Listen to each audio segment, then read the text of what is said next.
Bonsoir à toutes et à tous, très content de vous voir, particulièrement content de vous voir.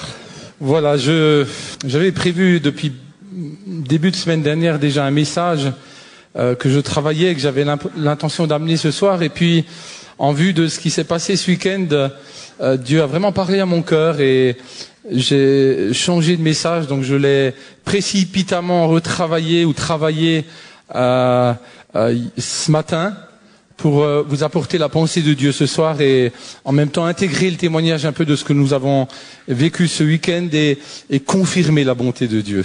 Amen. J'aimerais que l'on prenne un texte ensemble dans le livre de Ruth. Et le titre de mon message ce soir, c'est Ruth où Dieu est roi. Ruth où Dieu est roi. Lisons ensemble Ruth chapitre 1, versets 1 à 5. C'est un livre que je suis en train d'étudier et de lire particulièrement en ce moment. Et je pense dans les prochains temps emmener quelques messages sur ce livre qui nous apprend beaucoup de qui est Dieu. Et ce soir, je voudrais en particulier aborder ce thème du Dieu qui est roi. Ruth chapitre 1, versets 1 à 5. Voilà ce qu'il est dit. Du temps des juges, il y eut une famine dans le pays.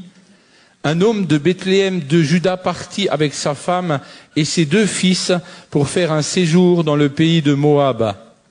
Le nom de cet homme était Elimelech, celui de sa femme Naomi. Et ses 2 fils s'appelaient Machlon et Kijlon. Ils étaient Éphratiens de Bethléem de Juda. Arrivés au pays de Moab, ils y fixèrent leur demeure. Elimelech, mari de Naomi, mourut, et elle resta avec ses 2 fils. Ils prirent des femmes moabites, dont l'une se nommait Orpa et l'autre Ruth, et ils habitèrent là environ 10 ans. Dernier verset, verset 5. Machlon et Kijlon moururent aussi tous les 2, et Naomi restera privée de ses 2 fils et de son mari. Jusqu'ici.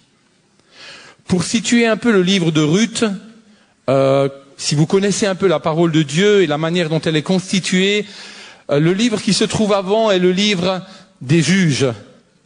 Et quand vous prenez le livre avant le livre des juges, il s'agit du livre de Josué. Josué en particulier est un livre qui nous parle d'un homme qui aimait le Seigneur plus que tout et qui aimait accomplir la volonté du Seigneur.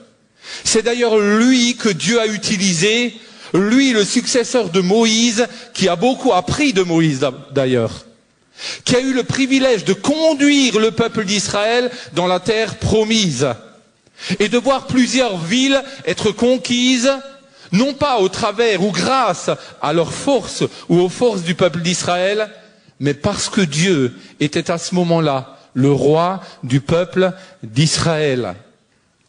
Depuis Abraham, depuis Moïse et à tous leurs descendants, Dieu avait promis à ceux qui obéiraient à l'Éternel roi de leur permettre de rentrer dans un pays dans lequel coulait le lait et le miel.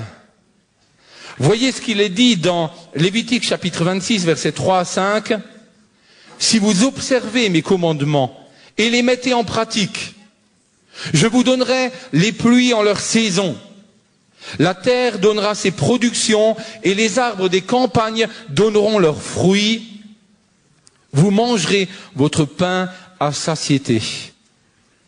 Josué faisait partie de ces hommes qui aimaient à marcher selon la volonté de ce Dieu qui était le roi de sa vie. Et puis voilà que vient le livre des juges. Alors pour ceux qui lisent le livre des juges, il me semble que ce livre est un peu, comment dirais-je, chaotique. Il est un livre dans lequel le peuple d'Israël marchait, alors je vais utiliser une expression qui n'existe pas, mais le peuple d'Israël marchait à la Silver Star. Pour ceux qui connaissent Europa Park, les jeunes doivent connaître. Silver Star, c'est cet instrument de torture qui consiste à monter dans des petits trains qui montent, Et puis qui arrivait tout en haut redescendent à toute vitesse. Moi j'appelle ça des instruments de torture, hein. Et il me semble, dans le livre des Juges, eh bien que le peuple d'Israël marchait comme s'il se trouvait sur cet appareil-là. Une fois ils montaient en direction de Dieu, ils obéissaient à Dieu, et voici qu'aussitôt qu'ils étaient montés, ils redescendaient. Jusqu'à ce que les descendants de Josué meurent, le peuple d'Israël connaissait et aimait faire la volonté de Dieu. Mais voilà que les descendants de Josué meurent, et que le peuple d'Israël faisait ce qui lui plaisait. Alors il redescendait dans la vallée, dans l'ombre, dans la difficulté. Et puis voilà que vint un roi, Othniel, qui lui rétablissait la volonté de Dieu. Et il y eut 40 ans de repos. Et puis voilà que Othniel meurt, et le peuple d'Israël désobéit à Dieu, il redescend. Après Othniel, voilà que vient Éhud, qui de nouveau obéit à Dieu. 80 années de repos. Mais voilà qu'ils arrivent, après 80 années de repos, imaginez comme ça monte, hein. Voilà qu'ils arrivent de nouveau, lorsque cet homme meurt, à désobéir à Dieu, parce que, eh bien, Dieu n'était plus à ce moment-là, alors le roi d'Israël. Et puis voilà que vint Déborah, la prophétesse, avec Barak. Eux-mêmes aimaient obéir à Dieu. Eux-mêmes prophétisaient, parlaient selon le cœur de Dieu. Et à nouveau le peuple d'Israël était en repos. Mais voilà qu'il meurt.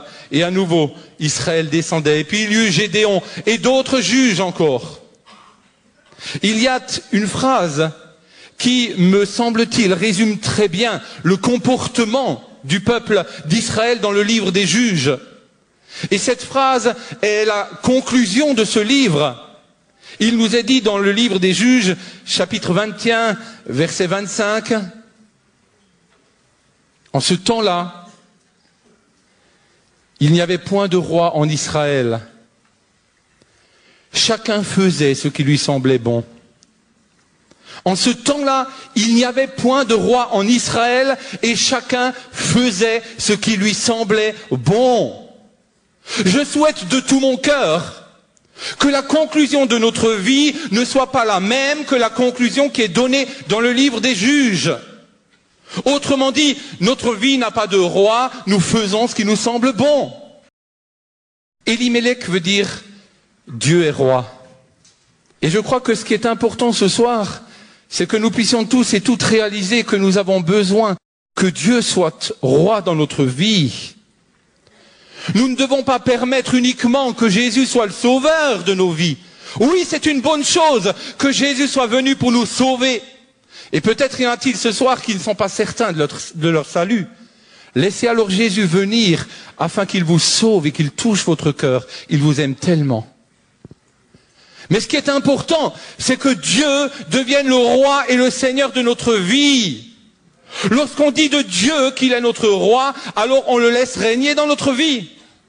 Alors ce n'est plus notre volonté qui s'accomplit, mais c'est la volonté de celui qui a établi ses règles dans sa parole. Et ces règles sont bonnes pour chacun d'entre nous.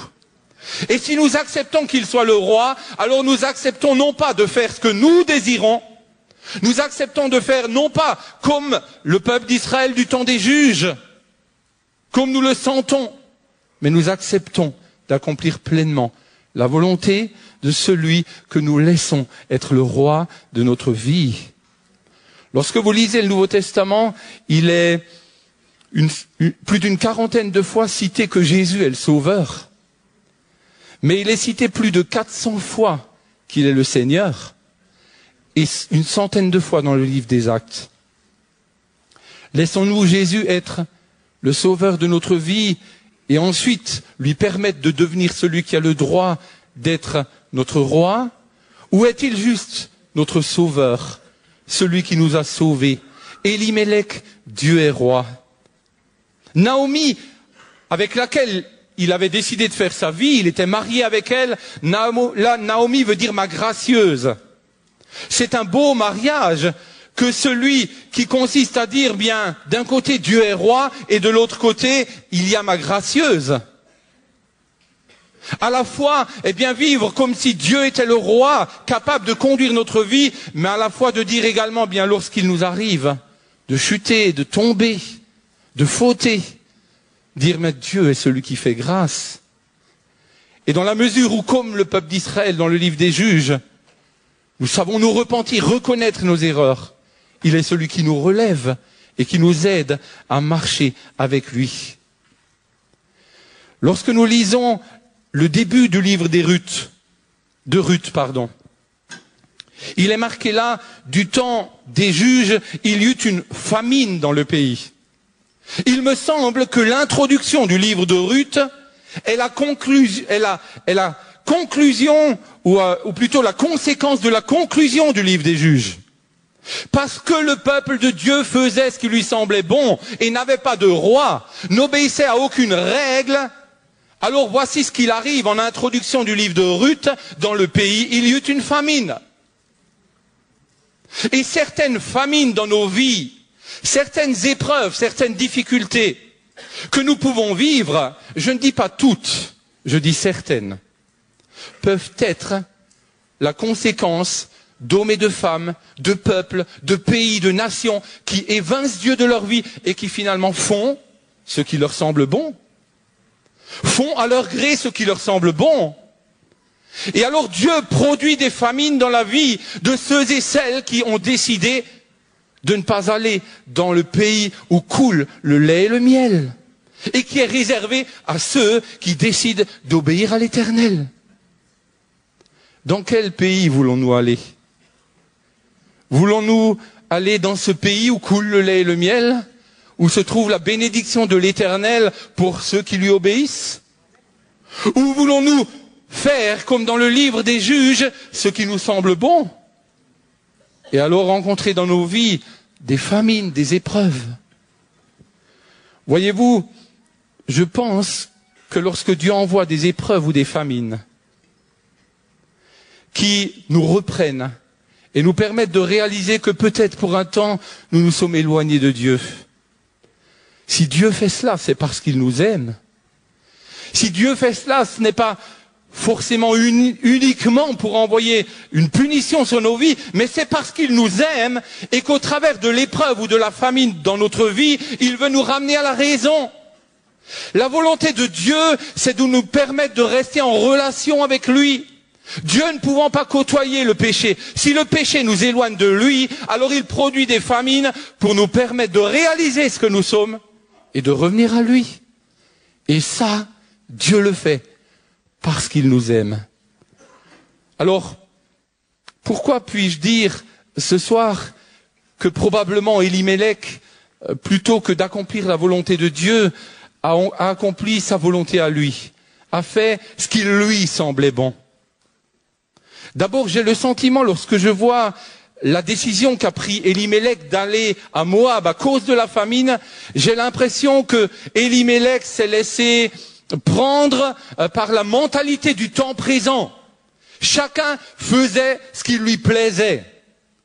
Voyez-vous, on peut très rapidement prendre la mentalité du temps présent, du lieu dans lequel on se trouve. Moi, je sais que, à force de travailler dans les quartiers, avec toutes sortes de mots très sympathiques qui circulent, il m'arrive de me surprendre à utiliser les mêmes mots pour parler aux enfants. Alors je ne parle pas des mots du style « wesh, comment tu vas ?» Ou alors quand ils disent oui dans les quartiers, ils font comme ça. Moi je trouve que c'est plus court de faire. Alors soyez pas impressionnés si de temps en temps, quand vous me demandez comment ça va, je fais... c'est pas un tic, C'est que simplement je me fais tout à tous. Et j'oublie de temps en temps que je suis pas dans les quartiers, Mais il y a d'autres mots moins sympathiques. Et vous savez, à force de côtoyer, des enfants qui vivent toute la journée dans de tels milieux, vous vous surprenez à, par endroits devenir comme cela. Et peut-être en allant plus loin à se dire, Seigneur, aide-moi au contact de ces secteurs difficiles, de ne pas, faire comme beaucoup font, ce qui me semble bon. Tant de gens vivent des famines et des épreuves et ont besoin de venir à celui qui veut être le sauveur et le roi de leur vie. Alors quelques arguments ou quelques circonstances atténuantes que l'on peut donner à Elimelech qui est parti au Moab. D'abord Moab, si Elimelech et Naomi sont un couple qui était uni, qui voulait dire Dieu est roi et ma gracieuse, il n'en est pas de même avec le peuple de Moab, puisque le peuple de Moab est issu d'une relation incestueuse entre Lot et sa fille. Les Moabites étaient des habitants qui rejetaient Dieu. Il y avait toutes sortes de sacrifices humains, toutes sortes d'idolâtries. Et je ne pense pas que la volonté de Dieu ait été qu'Elimelech et sa famille aillent en direction d'un pays qui rejetait Dieu. Pourquoi Elimelech l'a-t-il fait? Quelles ont été ces circonstances atténuantes? Je n'ai pas dit excuses, j'ai dit circonstances atténuantes. D'abord, il était chef de famille. Et être chef de famille, c'est être, je dirais, responsable de sa famille. Malheureusement, aujourd'hui, beaucoup de chefs de famille sont démissionnaires quant à leurs responsabilités. Elimelech, lui, voyait sa famille commencer à avoir faim face à la famine qui se trouvait là. Alors qu'a-t-il fait? Eh bien, il a regardé sa famille. Peut-être ses fils étaient en train de maigrir. Peut-être que sa femme devenait maigre et maigre et maigre. Et il s'est dit, pour qu'elle reprenne du poids, il va falloir que j'aille à Moab, chez les copains à côté. Et puis il y avait également la proximité ou le provisoire. Moab n'était pas loin. Elimelech aurait pu se dire, bien finalement, moi je vais à Moab, mais Bethléem n'est pas loin, donc s'il y a un problème, je suis vite à Bethléem. Lorsque vous lisez l'histoire, vous voyez qu'Elimelech est mort chez les Moabites. Ses fils sont morts là-bas. Il n'est jamais revenu à Bethléem. Peut-être nous-mêmes, avons-nous une proximité avec le péché? Et nous disons-nous, lorsque nous péchons, bien, c'est si peu de choses. Et puis c'est tellement provisoire. Aujourd'hui, on a la possibilité d'avoir une proximité avec le péché quant à ce qu'on peut regarder sur Internet, tellement facilement. Et puis ça a l'air tellement innocent. Et puis on dit au Seigneur, mais Seigneur, c'est juste provisoire. Ça va durer juste un peu de temps. Sommes-nous maîtres de notre temps et de notre vie pour nous permettre de dire, lorsque nous flirtons avec le péché,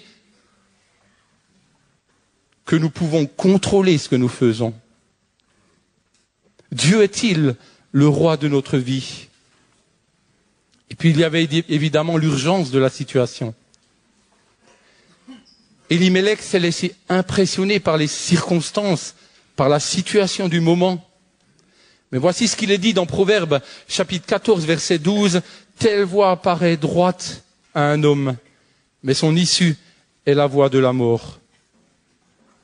Alors j'aimerais amener ce soir 3 clés qui, lorsque nous vivons des famines, des épreuves, des difficultés, nous permettront peut-être d'analyser notre situation, non pas précipitamment, comme l'a sans doute fait Elimelech, mais d'analyser notre situation en tenant compte de ces points-là, et en ne nous précipitant pas à prendre des décisions pour fuir peut-être la famine, l'épreuve, la difficulté que Dieu met dans notre vie, mais qui, si nous l'affrontons, si nous savons l'affronter, eh bien, deviendra pour nous une bénédiction. Le premier point, partir en Moab, partir dans un pays étranger, partir dans un lieu de malédiction, c'est refuser d'écouter Dieu qui parle par la famine. Dans différents endroits de la parole de Dieu, Dieu a utilisé la famine pour parler. Mais lorsque la famine était là, Dieu veillait toujours sur ceux qui lui étaient fidèles. Toujours. Lorsque vous lisez le 2e livre de Samuel, il est parlé là d'un texte où David est confronté au problème de la famine. Depuis 3 ans, il y avait la famine. Et voilà que David, contrairement à Élimélec, plutôt que de fuir le pays, a cherché la présence de Dieu, a cherché la face de Dieu. 2 Samuel, chapitre 21, versets 1 à 14, si vous voulez le lire. Et Dieu lui révèle pourquoi il a permis un tel châtiment. David règle le problème et il est dit qu'après cela, Dieu fut apaisé envers le pays. N'est-il pas beau d'être apaisé avec Dieu? N'est-il pas beau de recevoir de la part de Dieu cette paix qui vient de lui?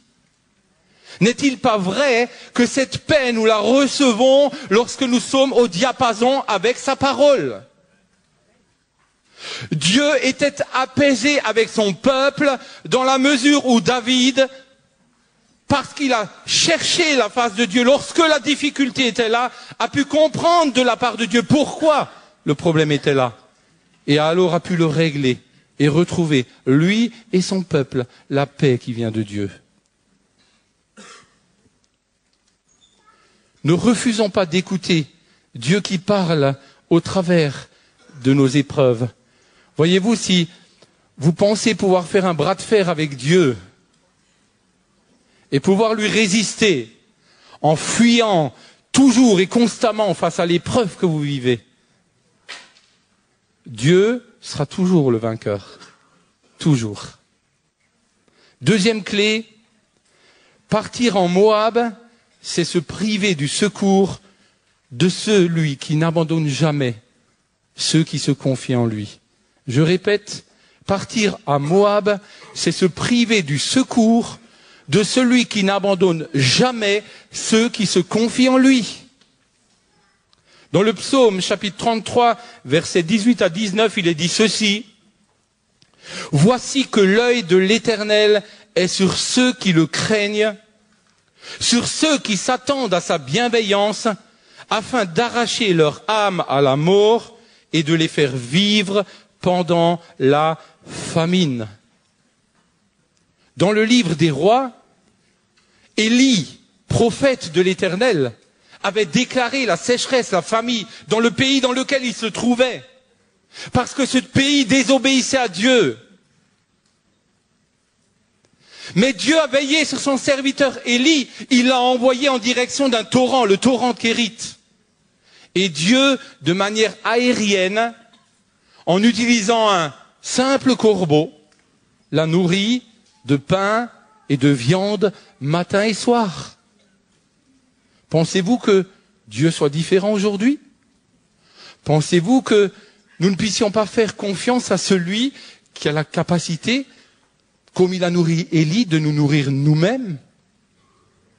Dieu a cette capacité dans la mesure où même dans l'épreuve, nous le laissons être le roi de notre vie. Amen.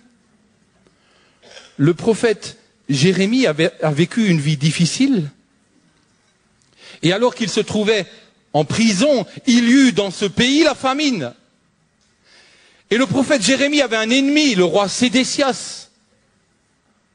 Mais alors que la famine régnait dans ce pays, l'ennemi de Jérémie a nourri Jérémie en prison. Il n'a pas eu faim. Dieu l'a nourri. Dieu a pris soin de lui et il a utilisé son ennemi pour prendre soin de lui. Dieu est à la fois suffisamment puissant pour utiliser des situations que nous ne saisissons pas, parce que nous sommes limités dans ce que nous sommes capables de comprendre de Dieu. Mais Dieu est également puissant pour utiliser même nos propres ennemis pour devenir une bénédiction pour nous. Amen. Cherchons la face de Dieu.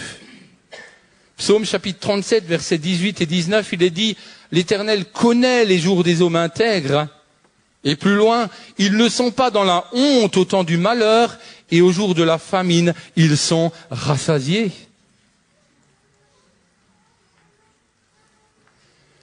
Troisième et dernier point, partir en Moab, c'est se laisser impressionner par une situation difficile, en oubliant que le Dieu souverain contrôle toutes les circonstances dans la vie de ses enfants.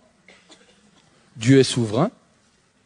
Si Dieu permet une difficulté dans notre vie, il a la solution pour nous tirer de cette difficulté, parce qu'il est souverain. Et je voudrais peut-être, au travers de cet exemple-là, eh bien, prendre le témoignage de ce que nous avons vécu ce week-end. Et je vous ai préparé quelques photos. Alors, si tu veux bien les mettre en route pour vous expliquer un peu ce que nous avons vécu. Mais combien Dieu a été souverain. Combien il a utilisé la difficulté vécue pour nous aider et prendre soin de nous. Alors, ça c'est le départ du week-end. Tout allait encore bien. Là, les choses se sont un peu compliquées, hein. Alors que le bus montait, il commençait à fumer. Nous avons heureusement, les animateurs ont vu ce qui arrivait, ont dit au chauffeur de s'arrêter précipitamment et le bus a pu s'arrêter à temps. Voilà, est-ce qu'on peut arrêter l'image là, s'il te plaît? Oui, s'il te plaît. Tu peux l'arrêter? Je voudrais juste l'arrêter pour dire que cette petite fille s'appelle Serena, c'est la fille de Sandra, une sœur qui vient et qui était avec elle au week-end. C'est une petite fille qui, suite à ce qui est arrivé avec le bus, a été quelque peu choquée. Et je vous la montre en début d'image parce que je voudrais vous en reparler à la fin. Tu peux continuer. Voilà le bus qui a d'ailleurs brûlé très rapidement, hein. En une demi-heure, le bus était dans cet état-là. Et je bénis le Seigneur de ce que tous les enfants ont pu sortir. Je bénis Dieu pour tous les animateurs qui étaient là, qui ont pu précipitamment les faire sortir, s'éloigner du bus alors qu'il en était encore temps. Et simplement, certains enfants ont inhalé un peu de fumée. Tu peux continuer si tu veux bien. Voilà, ça vous montre un peu l'état de ce cher bus qui n'existe plus, ou que sous forme de carcasse. Là aurait pu rester assis des enfants. Et je bénis le Seigneur de ce que ça n'a pas été le cas. Alors je voulais vous montrer quelques autres images plus réjouissantes du week-end, hein. Les enfants ont bien sûr décidé de rester, nous leur avons demandé. Nous avons téléphoné aux parents, Jérémy est allé les voir, il a récupéré des affaires, il leur a remonté et à l'unanimité, les parents ont décidé que leurs enfants doivent rester au week-end. Donc nous avons continué. Voilà un moment toujours joyeux. Alors, est-ce qu'on peut s'arrêter aussi sur cette image-là? Je l'ai mis parce que le centre dans lequel nous étions s'appelait le centre Sainte-Geneviève. Et lorsque le week-end s'est terminé, nous avons fait l'état des lieux avec le propriétaire de ce centre. Et quand nous avons monté les escaliers, en faisant l'état des lieux, le propriétaire nous disait, mais sûrement par rapport à ce que vous avez vécu, il doit y avoir quelque chose au-dessus de vous. Sûrement. Alors il me regarde et il me dit, vous savez, le centre, il s'appelle Sainte-Geneviève, hein. Alors c'est probablement elle qui vous a aidé. Alors je me suis quand même rappelé que ce même centre avait brûlé il y a quelques années de cela, alors que nous voulions faire une colo là-bas. Alors je pense pas que c'est Sainte-Geneviève qui l'a empêché de brûler, hein. Mais en tout cas, nous avons pu témoigner et lui dire oui, nous avons un Dieu fidèle. Il nous a dit, voyez-vous, quand vous êtes venus au week-end, ils annonçaient de la neige, de la pluie et des tempêtes de neige. Alors quand nous sommes arrivés vendredi soir, nous avons essuyé une tempête de neige. Mais à partir du samedi, après-midi, il faisait un temps magnifique. Et cet homme nous a dit, c'est impossible qu'il n'y ait pas quelqu'un au-dessus de vous. Tu peux continuer. Alors nous avons fait une histoire avec Astérix et Obélix. Voilà, ça c'est César et Brutus. Voilà, Obélix et sa belle Falbada. Je vous laisse deviner qui est derrière. Puis nous avons fait une histoire de pirates. C'était sympa. Ils ont l'air sympas quand même, hein, nos pirates. Voilà, je reconnais qu'ils étaient... Alors, on peut arrêter cette image. Voilà, ça c'est simplement la maman et la petite Serena après le week-end ou après l'incident qui est arrivé. La petite fille Serena dira à la maman qui est venue me voir dimanche matin. La petite fille, quand elle s'est levée, elle a regardé sa maman et elle a dit à peu près en ces termes, maman, qu'est-ce que Dieu a été fidèle avec nous. 5 ans et demi. Et je crois réellement, eh bien, qu'elle a été inspirée par Dieu quand elle a dit cela. Hein. Dieu a été fidèle. Amen. On peut continuer. Voilà l'image de quelques enfants. Voilà, au culte du matin, nous avions invité un orateur. Voilà un temps de prière avec eux. Voilà les jeunes. D'autres jeunes, la qualité n'est peut-être pas excellente, mais vous pouvez voir un peu qu'ils n'ont pas forcément été très, très affectés par ce qui leur est arrivé. Bon, je pense en tout cas que dans les quartiers, ils ont plus l'habitude que nous de voir ce genre de choses. Hein. Donc ça les affecte peut-être un peu moins. Voilà, nous avions 96 enfants. Alors on peut arrêter sur cette image ou sur la prochaine. Hein. Non, donc ça c'est encore une... Voilà, est-ce qu'on peut s'arrêter là-dessus ? Donc évidemment, vous comprenez que très rapidement, les radios, les médias nous ont contactés. Nous avions des radios qui, le dimanche matin, nous faisaient passer en direct à la radio en nous posant des questions. Puis nous avons évidemment profité du direct pour témoigner. Finalement, nous nous sommes dit, si c'est du direct, ils peuvent pas couper nos paroles. Alors évidemment, à la fin après un questionnaire très précis, nous nous sommes empressés de dire, entre autres, eh bien que Dieu a été pour nous le Dieu du miracle. Et probablement, c'est peut-être ce qui les a inspirés pour écrire leur article. Hein. Mais cela a également été un témoignage. Voilà, tu peux... On fait un bricolage avec les enfants. Tu peux arrêter cette image également. Hier matin, dans le journal, lorsque les journalistes ont écrit la fin de l'article, c'est une femme des DNA qui m'a appelé dimanche soir. Et elle me demandait de raconter la journée de dimanche et comment s'était passé l'après-accident. Et je lui disais justement le témoignage de Serena qui disait à sa maman le matin en se levant, qu'est-ce que Dieu a été bon et fidèle avec nous. Et hier matin, je lisais l'article des DNA qui reproduisait ce qu'avait dit la petite Serena, en disant qu'une petite fille s'était levée le matin et avait dit que c'était grâce à la fidélité de Dieu que ses enfants s'en étaient sortis. Amen. Encore un témoignage qui nous a permis de proclamer et de parler de la fidélité de Dieu. Voilà, Marisa, notre petit Michael national. Voilà, ça c'était le bricolage, quelques photos d'enfants. Voilà, je pense qu'il est important également que vous puissiez voir ce travail qui est fait. Vous qui priez pour nous, vous êtes pleinement participants à cette œuvre. Voilà, merci beaucoup.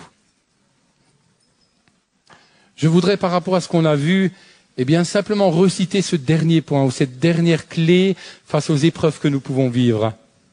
Partir en Moab, c'est se laisser impressionner par une situation difficile en oubliant que le Dieu souverain contrôle toutes les circonstances dans la vie de ses enfants. Amen. Croyez-vous que Dieu a la capacité de permettre que les circonstances soient changées et que ce qui nous paraît être une difficulté, une épreuve, voire être quelque chose de mal qui se produit, Dieu a la capacité de changer le mal, l'épreuve, la difficulté pour glorifier son nom. Amen. Faut-il fuir l'épreuve ? Lorsque nous avons vécu cela, la première question que je me suis posée, c'est faut-il annuler le week-end ? Faut-il renvoyer les enfants chez eux ? Mais quand finalement j'ai vu le résultat de l'œuvre de Dieu dans le cœur de ses enfants, j'ai dit Seigneur merci, parce que tu parles de toi au travers du miracle que tu as accompli auprès de ces enfants. Et le témoignage le plus beau qu'on a pu donner, c'est de pouvoir dire à chacun de ces enfants, si vous êtes là aujourd'hui, c'est parce que Dieu a été pour vous le Dieu du miracle. Et peut-être un jour s'en rappelleront-ils. Peut-être un jour dans l'épreuve se rappelleront-ils qu'ils ont un Dieu qui a la capacité de les sortir de l'épreuve. Et au travers de cela, de leur permettre de s'approcher de lui afin qu'ils le connaissent davantage et qu'ils puissent l'aimer alors de tout leur cœur. Amen. Voyez-vous, je dirais pour terminer que nous avons peut-être été un peu durs avec Elimelech ce soir par rapport à sa réaction. Mais j'aimerais dire de moi-même qu'il m'arrive d'être Elimelech, qu'il m'arrive de ne pas entendre la voix de Dieu, qu'il m'arrive dans ma propre famille d'être un Elimelech vis-à-vis de mon épouse, face à certaines de mes réactions, vis-à-vis de mes enfants, face à certaines de mes réactions. Peut-être m'arrive-t-il d'être un Elimelech et oui, cela m'arrive. De ne pas accomplir ce que Dieu voudrait, mais de faire ce qui me semble bon. Je confesse devant vous qu'il m'arrive de marcher par mes émotions, mes sentiments, plutôt que d'écouter Dieu et de le laisser accomplir pleinement son œuvre. Et je serais moi-même bien mal placé de prendre une pierre et de lapider Elimelech avec cette pierre. Finalement, Elimelech parle de chacun d'entre nous. Le livre des juges parle de chacun d'entre nous. Et il arrive, même à Josué, qui était un homme de Dieu, que Dieu a utilisé, eh bien, de ne pas savoir écouter la voix de Dieu. Lorsque Josué, a combattu contre la ville de Naïn, il a perdu des hommes parce qu'il n'a pas su se placer dans la présence de Dieu.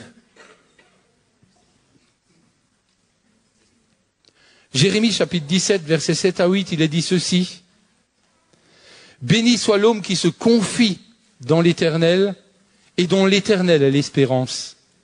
Il est comme un arbre planté près des eaux et qui étend ses racines vers le courant.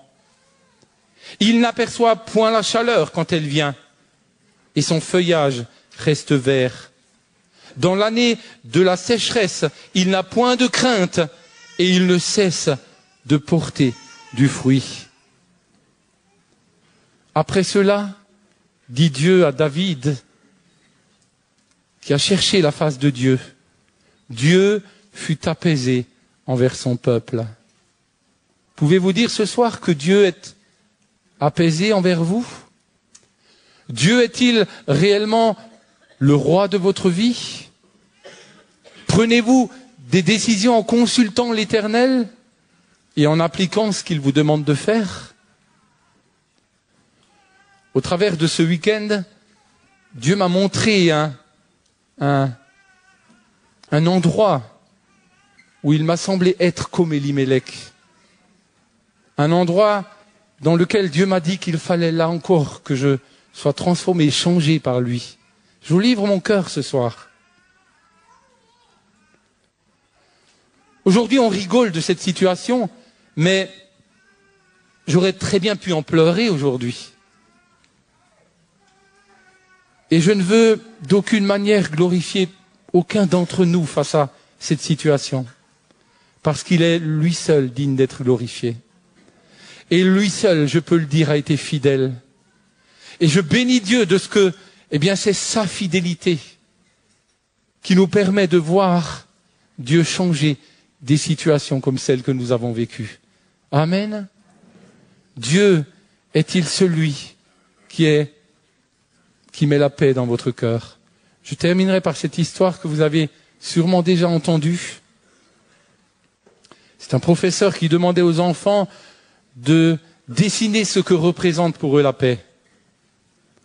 Voilà qu'un premier enfant dessine sur sa feuille une prairie paisible, avec de belles fleurs, et des vaches qui étaient en train de brouter dans cette prairie. Et le professeur, en se penchant sur son dessin, de lui dire « Oui, c'est très bien. Quand on regarde ton dessin, il a l'air tellement paisible. » Et puis, voilà qu'il se penche sur un autre dessin. Un enfant qui était en train de dessiner un voilier sur une mer paisible. Et le professeur de lui dire « Oui, il me semble que ton dessin représente la paix. » Et voilà qu'un autre enfant était en train de dessiner sur sa feuille une tempête, la pluie qui tombait, le tonnerre qui éclatait. Et au milieu de cette tempête, un arbre dans lequel se trouvait creusé un trou, dans lequel se trouvait un couple d'oiseaux qui étaient tranquillement en train de dormir. Et le professeur de lui dire, mais comment se fait-il que tu as fait un dessin qui me semble être, eh bien, l'opposé de ce que peut être la paix? Et l'enfant de le regarder en lui disant, bien voyez-vous, moi, ce qui me semble être la vraie paix, c'est lorsque la tempête est là, lorsque les difficultés sont là, avoir comme ces deux oiseaux la capacité de dormir tranquillement et d'être en paix. Amen. Voulons-nous de cette paix? Voulons-nous la recevoir? Alors laissons Dieu être le roi de notre vie. Laissons-le contrôler les circonstances de notre vie. Ne fuyons pas constamment à Moab. Ne fuyons pas constamment dans des lieux où il nous semble que la vie sera meilleure. Mais laissons l'épreuve façonner notre vie et nous permettre de grandir.